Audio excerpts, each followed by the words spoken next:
Hey Science Seekers, Mr. Pfeiffer back at you. I think this is episode 8. Today's lesson is about biology. This is one of my trees that I have in the back of my yard.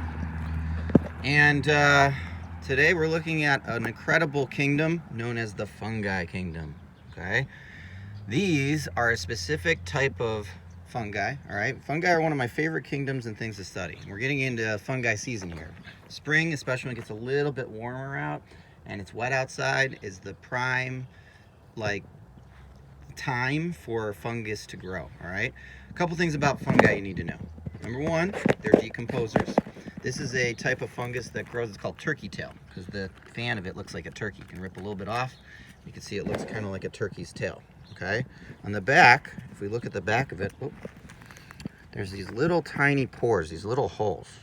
You see those little holes? Those little holes are actually how it reproduces. There's little spores that come out from underneath those holes. And every mushroom's kind of different. The ones that you eat a lot of times have gills underneath them. This one does not. It has little holes instead. And each one, whether they're gills or holes, is where you create the spores. If you want to preserve a mushroom, you just pluck them off like this, put them in a paper bag, let them dry out, and then you can create your own collection, all right? Be careful. You might want to get an identification key online or a book. National Audubon Society makes some awesome books. And then through those books, you can identify all the different types of mushrooms that you find. The reason I say be careful is because some mushrooms have a defense of being poisonous. That's a great adaptation. You don't want to eat anything that you don't know about, so don't ever put these in your mouth and eat them. But they are really cool and fascinating to collect because they are such a different kind of organism. Mushrooms are actually more related to animals in their cells than they are to plants. So if you're talking about who's closer related to who, mushrooms are actually related to animals. They have something called chitin in their cells, which is also in our cells. That helps us make our nails and our skin and stuff. Another big thing you need to know about mushrooms is they're essential because they are decomposers.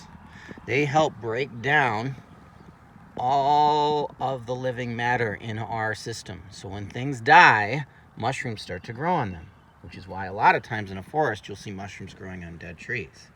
This is a problem for me right now because this is a tree that is still standing. I'm a little worried that it's going to fall on my newly stained fence, which we've seen me do recently.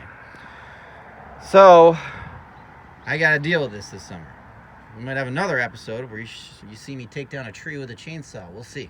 That might happen. All right, kids? Another science safety one. But for today, it's all about this amazing organism known as the mushroom, specifically the turkey tail. If you want to know more about mushrooms, check them out online. There's a lot of good ones in the kingdom of fungi.